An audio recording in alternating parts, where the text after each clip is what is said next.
Aunty बताओ, अपने बारे में बताओ कि क्या भाई बताऊं? कहाँ से रिटायर हुए, क्या किया? मंडावली से रिटायर हुए। मंडावली में कहाँ पर? मंडावली फाजलपुर। हाँ, तो उसमें क्या काम करते थे?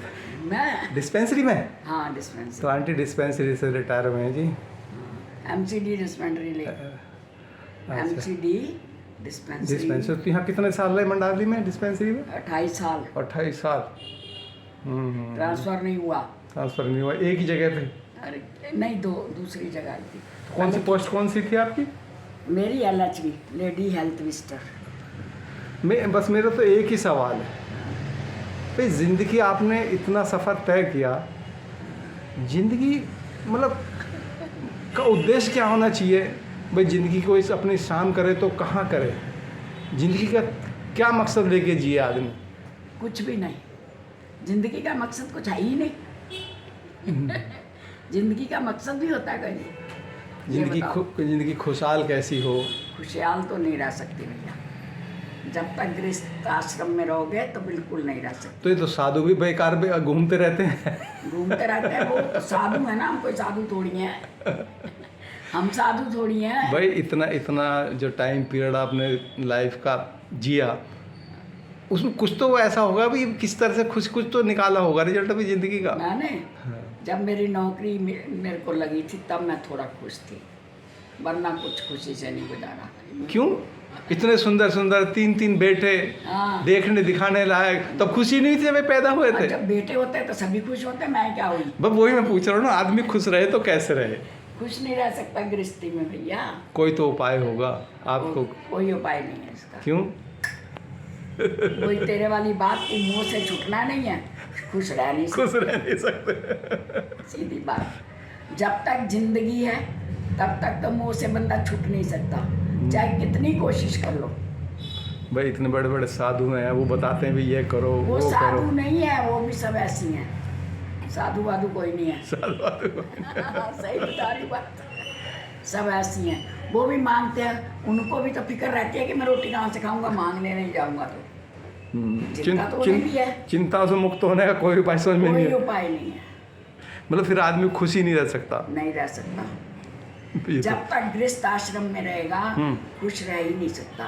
कभी बेटी की चिंता, कभी बेटे को ब्याना, कभी पोता हो जाए, कभी पोती हो जाए, भाई यही होएगा जिंदगी में। कुछ फिर बुढ़ापा ही आ जाता करते करते।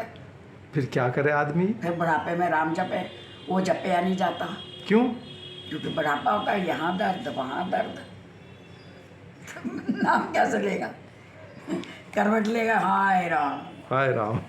दर्द हर बीमारी से फिर जूझता है तो राम जी को याद करता है। बाकी अगर वो सोचे कि मैं खुशी से नाम ले तो नहीं ले सकता। ये मेरा अनुभव है, बहुत कोशिश कर। मतलब जब तक दर्द नहीं होगा जब तक राम का नाम निकलेगा ही नहीं, कहने का मतलब ये है। इसलिए ऊपर वाला दर्द देता है कि बैठा। बुढ़ापा एक ऐसी चीज़ है, फिर मोह छूटता नहीं, और जो आगे जनरेशन है वो मोह छोड़ देती है। वो दादी दादा से कोई मतलब नहीं, उन्हें अपना एंजॉय करना होता है। दादी गई चूल्हे में, फिर अकेले के अकेले। फिर अकेले के अकेले। कुछ समय की महफिल थी, फिर अकेले। अकेले बस, फिर कुछ उपाय नहीं है उसका, फिर ऊपर वाला ही ले जाता उपाय है बस। फिर कोई उपाय नहीं है।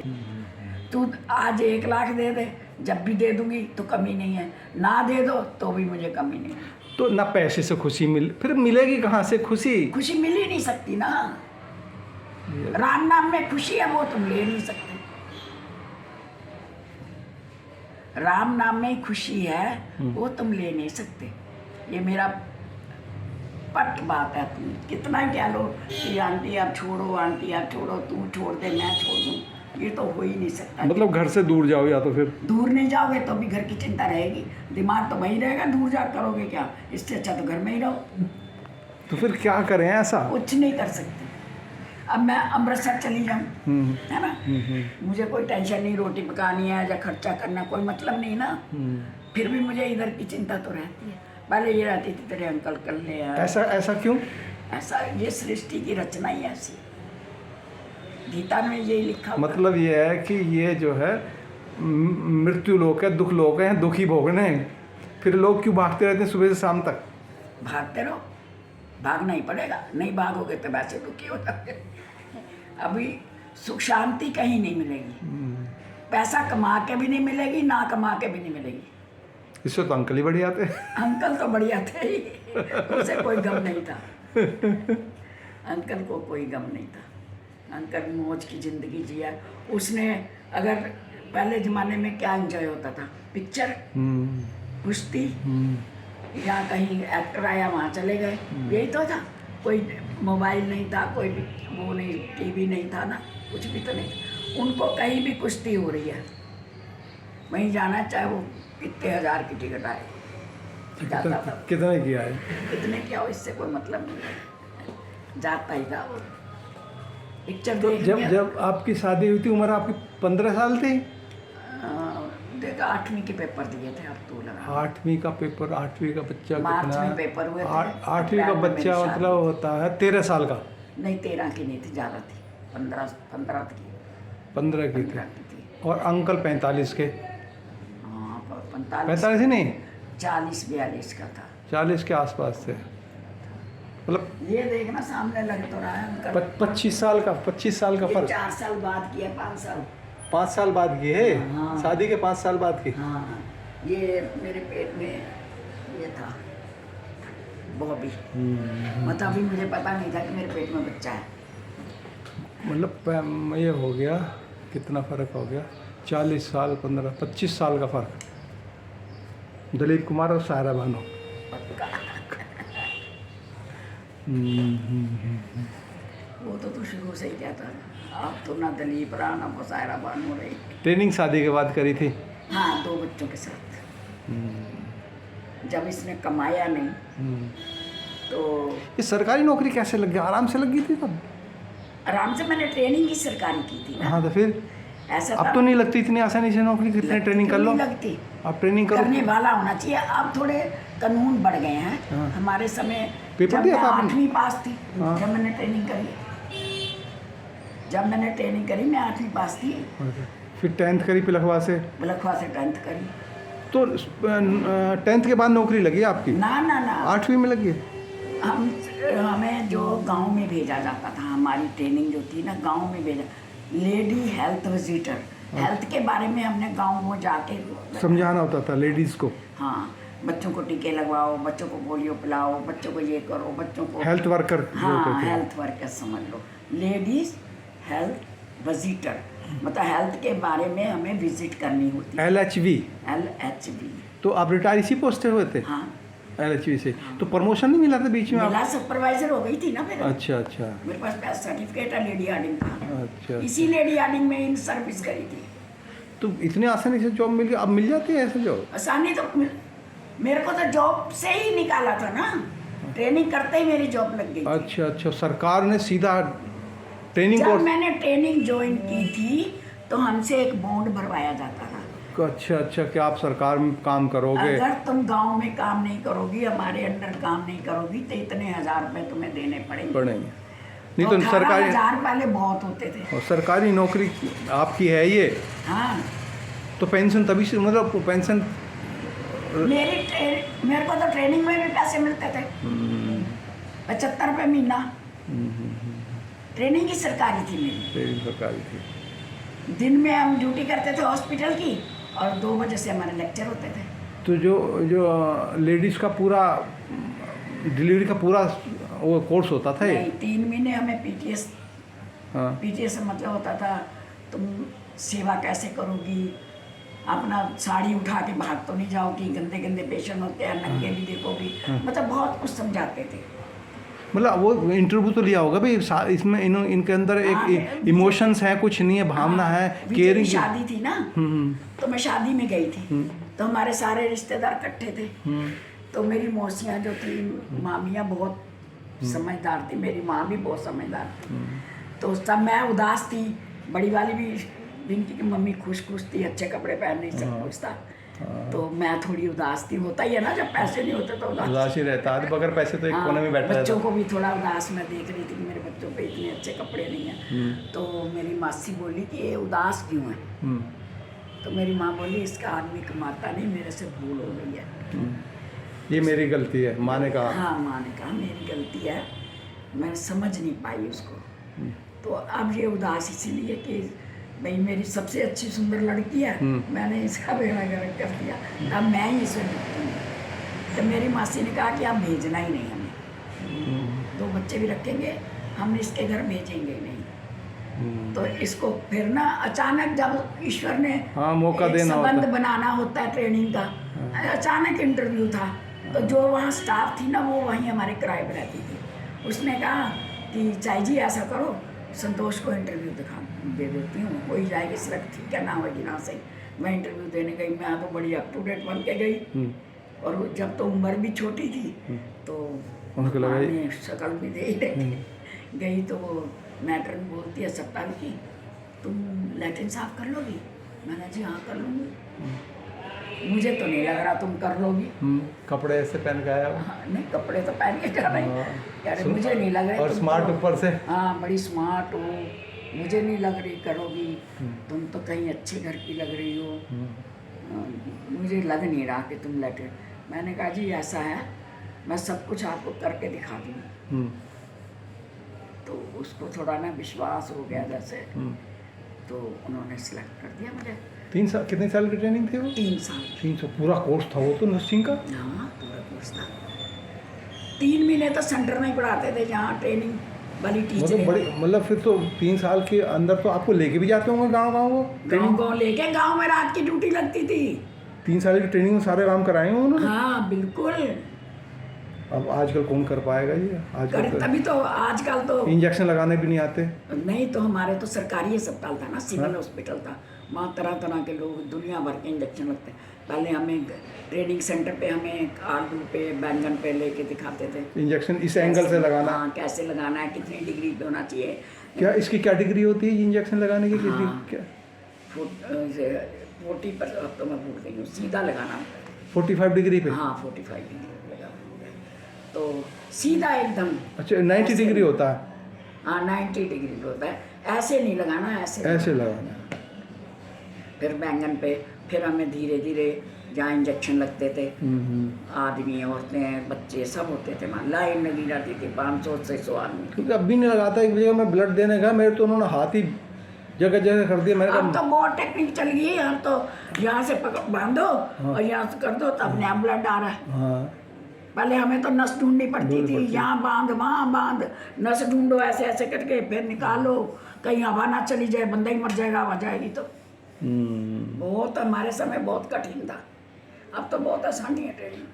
ये जनसंख्या मडावली में बड़ी है, आपकी वजह से बड़ी। कितने कितने बच्चे कर दिए? लाखों के हिसाब से करती है, पता ही नहीं। डाटा इकट्ठा नहीं कर, अगर लिखते रहते। हाँ लाखों से हिसाब से ज़्यादा है। लाखों लाखों डिलीवरी कर चुके हैं। फरीदाबाद, नथुपुरा, वो संतराम के गाँव, और सारे कागज इकट्ठे करते रहते तो कितना बड़ा डाटा इकट्ठा होता। तो करके करती क्या? नहीं, वो तो बड़ा काम की चीज़ है। नहीं अब मुझे कौन लेगा? अब भी मैं कहूँगी तो मेरे सर्टिफिकेट, मैं तो सर्टिफिकेट भी फेंक रही थी, वो तो बिट्टू ने नहीं फेंकने दिए। जब मैं रिटायर हो गई, बिट्टू कह रहा कुछ तो रख लो अपनी जान। उस सर्टिफिकेट में मेरी फोटो लग रही है ना, जैसे कैप पहनते हैं और फ्रॉक पहनते हैं, वो वाली है ना। मैं आज देखती हूँ तो मेरे आंखों में आंसू आ जाते हैं। पुराने दिन याद करके। कैसे जाती थी, कैसे आती थी। ये भी हमारे अलाउ नहीं, अब तो बच्चों को कोई आज़ादी बहुत है। हमें तो ये अलाउ नहीं था कि अगर गांव का जैसे अब कोई आया है तो क्या कभी ये बेटी है यहाँ की, तो मैं साइकिल पे उठा लूँ, पैदल आ रही है, इतने पैसे होते नहीं थे, तो ये भी अलाउ नहीं थे। मेरे बाप से मेरे भाइयों का किसी की साइकिल पे पैदल कर आई, पैदल आना है, पैदल ही जाना है। हाँ, वो जमाना रिक्शा कर लेगी। हाँ, वो जमाना और था ना, किसी के ऊपर बैठ के नहीं आऊँगी। पहले माहौल दूसरा था। हाँ अब तो बहुत फर्क पड़ गया भैया। अब तो टेक्नोलॉजी काफ़ी, कुछ सीखना चाहे, कुछ करना चाहे तो बहुत कुछ है। और फिर मैं जैसे यहाँ थी, मैं कोई भी नहीं जाता था सर्विस पे, कोई भी ट्रेनिंग में नहीं जाता था। घर बैठे सर्टिफिकेट लेना बस। हाँ ना मिलता ही नहीं था मेरे पास इतने। सब कहते थे चल तू ही चली जाना यार, और मुझे इतना शौक होता था कि मैं कुछ नया सीख के आऊँ। कुछ नया सीख का। तभी तो मेरे साथ की बाबा रही। तो और कोई एक्सपर्ट तो है नहीं यहाँ? कुछ नहीं करती। डॉक्टर भी उतना एक्सपर्ट नहीं है। डॉक्टर भी अब करते, डॉक्टर तो कहीं वो आपने हमारे बच्चे हुए तो डॉक्टर कह रही थी ना ऑपरेशन होगा ऑपरेशन होगा, वो तो डॉक्टर रेखा थी, हाँ, वो तो पैसे बनाने के मारे। कहते ना आप ना होते तो ऑपरेशन ही होता। मैं तो सोचती थी ना कि ना ही हो तो अच्छा है। मैं डिलीवरी करती थी, बस 10 मिनट भी नहीं लगाती थी, 10 मिनट में करके घर। पता हो, क्योंकि ये है एक्सपीरियंस का विषय। मैं ये कहती थी मुझे बार बार मत बुलाना, क्योंकि बार बार मैं नहीं आ सकती। एक बार कह दिया इतने बजे हो ना, आधा घंटा पहले बुला ले बस। नहीं, ये जो है ना किताबों में लिखा होता, हाँ। ये तो ये पता होता है कहाँ पे हाथ लगाना, अरे कहाँ मैं प्रेशर एक बात डालना है। बताऊं, जब नाइट ड्यूटी हॉस्पिटल में लगती थी ना, तो गांव से कोई बच्चा लटक रहा है, कोई उल्टा है, कोई सीधा है, किसी का सिर फंस रहा है, ऐसे आते थे लोग उठियों में, ऐसे आते थे लोग, चारपाई पे लटा के 4 बंदे ला रहे हैं। हाँ, ऐसे होता मैंने था। वो वक्त देखा है। पहले ऐसे तो होता था। लाते हैं तो फटाफट ट्रॉली में ले जाना। तो रात की ड्यूटी करना, तो मेरी माँ कहती थी कुछ सीखना है तो रात को सीखियो, दिन में कुछ नहीं मिलना तुझे। मगर रात में सोना होता है, सीखना लगाए रहती जो हूँ। भी सीखता है जी रात को ही सीखता मैं है। हमेशा तुम यही कहते थे। तपस्वी हो, वो साधु हो। डांटती बहुत थी मेरी माँ मुझे। फिर ना मैं, जब मैंने कहना रात को देखा कर कैसे मरीज दर्द लेता है, कैसे अंदर उसको पीवी करके देखा कर, अंदर से देखा कर कि क्या है, कहाँ है बच्चेदानी, कहाँ है बच्चा। मुझे को पता था कहाँ है बच्चा, अंदर देखते हम तो कहते ढूंढते रह गए, तो सब कुछ मिला ही कुछ नहीं। तो फिर मेरी माँ कहती थी ऐसे ही कर, तू पढ़ के जा किताब में, फिर वहाँ ट्राई कर। ऐसे करती थी। मेरी माँ बहुत अच्छी थी। मेरी माँ की वजह से मैंने ये सब ज़्यादा सीखा। कि रात को मैं पढ़ने बैठती थी ना, तो मेरे मतलब अपना जो उनकी गलती थी वो पूरी सुधारी सुधारी। और जब मैं पढ़ने रात को कि भाई बैठती इतने थी, 25 साल बड़े आदमी से शादी करी, एक छोटी सी बच्ची की, नाबालिग की। जब मैं रात को पढ़ने बैठती तो मेरी मम्मी बोलती, भाभी जो विजय की बहू कहती, सो जाओ बहन जी, मम्मी तो सो गई है, आप सो जाओ, बहुत देर होगी पढ़ते पढ़ते। मैं भी सो जाती, इतनी मुझे भी अकल नहीं थी कि सोना नहीं है, पढ़ना है। जाके मेरी माँ से कह देती, सो रही है, पढ़ थोड़ी रही है वो। मैंने बोला तो चलाक बहुत है, मेरी हमेशा शिकायत करते थे। मेरी माँ ने बाल्टी में पानी डालना, आधी बाल्टी में मेरे पैर डालने, कहना आप पढ़। एक बल्ब की रोशनी में पढ़ते थे। अब क्या पढ़ेंगे लोग। आज भी मुझे जब मैं पहले दिन ट्रेनिंग पे गई थी ना, उस दिन मेरी माँ ने सफ़ेद साड़ी, सफ़ेद सैंडल, चूड़ी नहीं, नाक में नहीं, कान में नहीं, कुछ नहीं, बिंदी नहीं, कुछ नहीं। ऐसे मेरा बाप तो ऐसे रोने लगा, कह रहे ये तो विधवा हो गई भाई। मेरी माँ वाली कोई विधवा नहीं है, बहुत ट्रेनिंग में बड़े आदमी हैं, कर लेगी किसी ना किसी को। ऐसे बोलती थी। मैं कहती तू मम्मी ऐसे मत कहा कर मुझसे। फिर मेरा बाप तो रोने लगा कि मैं नहीं भेजूँगा ट्रेनिंग, ऐसे ऐसे मिल गई ट्रेनिंग। कह रही ये जाएगी। मेरी माँ बहुत वो थी, मेरे पापा बहुत सीधे थे। फिर मैं गई, नर्सिंग की परिभाषा ही पहले सिखाते हैं ना कि परिभाषा क्या है, कब ये शुरू हुई, कहाँ शुरू हुई, कौन से सन में हुई। तो उन्होंने मेरे को परिभाषा लिखी। नर्सर का मतलब नर्चर है ना? नहीं, नर्स का नर्स ही होता है। नर्चर करना मतलब दूसरे की सेवा करना। तो फिर मैं गई तो मेरे को ना उन्होंने कही, मैं सारी रात लगी रही। अब 2 बच्चों के साथ 4, 5, 6 साल हो गए पढ़ाई छोड़ी को, फिर से करना तो कितना प्रॉब्लम थी। सारी रात लगी रही याद करते। जुलाई में मैंने ज्वाइन किया था, अजय मुझे याद है। तो मैं ना, मैडम ने कहा, साउथ इंडियन टीचर थी, बहुत सख्त थी, खड़ी हो जा नैयर, सुनाओ। भूल गई बीच में 2 लाइनें। मैंने कहा बाहर निकल जाओ, क्लास से दूर में खड़ी हो जाओ। आई मैं रोऊँ, मैं तो कल से आना ही नहीं, मैं सोच खड़ी कर दिया इसने। मेरी माँ बोली याद करके जाना है, सुना नहीं है, चाहे खड़ी हो, मैं भी बाहर निकाल दूंगी, जा अपने आदमी के साथ ऐश कर। ऐसे साफ शब्दों में बोलती थी। आदमी याद आ रहा ना तो जा, मेरे पास रहने की जरूरत नहीं है, ऐसे बोलती। उसी का नतीजा। अगर किसी को, अगर वो चीज़ें मैं बर्दाश्त नहीं ना करती तो आज मैं जिंदगी खराब हो जाती। मैं 2 छुट्टी पड़ती थी तो बॉबी को बीच में मैं छोड़ गई थी यहाँ पे। तो मैं कहती मैं अपने बेटे को तो देखे हूँ, एक दिन जाके किराया दे दो मुझे। तो मेरा पापा तो चुपचाप दे देता था। मेरी माँ बोलती ये बहाना मार रही है, जाना है उन्हें खसम नहीं मिलेगी, जा बच्चा लेके आ रही हो पेट में तो हम भी निकाल देंगे। हमें निकाल। मैं डर जाती, काम जाती है तो पता नहीं क्या कह रही है, शर्म आती मुझे भी ये ऐसे शब्द। अब तो मुझे ज्ञान हो गया ना, पहले मुझे बड़ी शर्म आती थी ये क्या गंद बोल रही है मेरे से। बस ऐसे करके उसने मेरे 3 साल निकाल दिए। मेरे पापा ने मिट्टी को पाला बोला। अच्छा, रिटायरमेंट से पहले लाइफ अच्छी थी, रिटायरमेंट के बाद लोग कहते हैं फारिग हो गए अब आराम करेंगे। नहीं नहीं, सर्विस में अच्छी थी। सर्विस में ही अच्छी होती है। रिटायरमेंट के बाद तो बंदा सोचता करूँ क्या। करो क्या, सब अपने अब अपने। देखो काम कर लिया। अब बैठे हैं। आज तो पोछा भी मैं नहीं मारा कि वो गई गाँव, बर्तन धोएंगे, बाकी क्या लाइफ है, सुबह जाना खा लेना, बस खाया भी नहीं जाता, क्या करना है बस। खुशी का कोई जुगाड़ नहीं, तो लाइफ कैसे जीनी चाहिए फिर एंड में कुछ पूछता नहीं हूँ। जीनी चाहिए। अगर अपनी लाइफ जीनी है तो वही तेरे वाली बात है कि बच्चों से मुंह छोड़ दो, वो छूटना नहीं, चाहे कितनी कोशिश कर लो। जब आके रोएंगे तो फिर मुंह आ जाता है। फिर क्या करना चाहिए जिंदगी के कुछ लिए? नहीं करना चाहिए, जैसे कटनी काटो, काट रहे अब। भाई कुछ तो सोच के। मैंने अपनी ज़िंदगी में, मेरी माँ ने भी कपड़ा अच्छा पहनाया मुझे, और अपनी लाइफ में भी मैंने जो मेरा मन करा मैंने लिया, खाया नहीं मैंने, लेकिन कपड़ा मैंने अपने मन से पहना। चाहे वो मुझे उस टाइम 1000 रुपये गज क्यों ना मिले, अगर मेरा मन है तो मैं लेके ही रहती हूँ उसे। अब मेरे आदमी ने भी नहीं कभी रोका, ये तो उसकी खूबी थी। मैं कहीं जाऊँ कहीं आऊँ, कुछ भी करे आऊँ, कभी नहीं रोका उसने। कोई कहता भी था तो कहते मुझे विश्वास है उस पर, मेरी औरत गलत नहीं हो सकती। अब ये राम जाने, वो ऊपर से कहता था कि मन से, पर कहता था मुझे विश्वास है, कहीं भी जाए मुझे बस इतना कहता था कि कहीं जा रही है मुझे बता रहा कितने बजे आएगी। एक बार बहुत लड़ाई हुई थी हमारी इस बार, केस पे लेट हो गई मैं, सारी रात लग गई। अब नई नई केस कर रही थी। अब इसके पापा बोले तू सारी रात कहाँ थी? मैंने बोला मैं अब जाऊँगी नहीं, कमा के ला, मेरे को जरूर क्या जाने, रात को नींद करा खूब लड़ाई करी मैंने।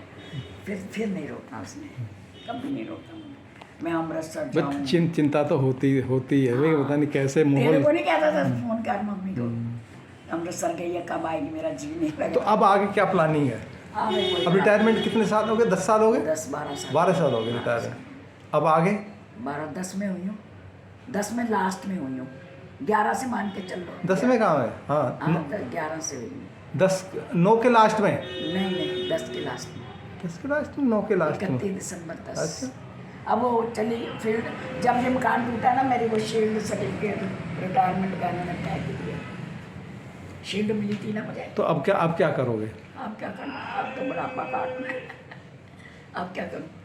चलो रूम बुक करा लो, फिर हरिद्वार छोड़ के आते हैं नहीं, आपको। वहाँ भी जी नहीं लगेगा मेरा, कहीं नहीं जाऊँगी। मुझे कोई उषा कहती आजा 10 दिन, मैं वहाँ नहीं जाती। अपनी झोपड़ी अच्छी, मैं ऊपर नहीं जाती। इनके जन्मदिन हो, मनाए ये देखो जी आंटी का मकान, देखो फ्लैट आंटी का। हाँ फ्लैट देखो। देखो ये बैठी आंटी, ये देखो आंटी का रूम, ये बेडरूम मेरा, ये बेडरूम आंटी का। ये बेडरूम। बस ये मंदिर देखो, वेल मेंटेन है। सारा दिन काम ही क्या मुझे मेंटेन ही करना है। ला दिखा आप मुझे क्या क्या कर लिया आपने। चलो जी ठीक है।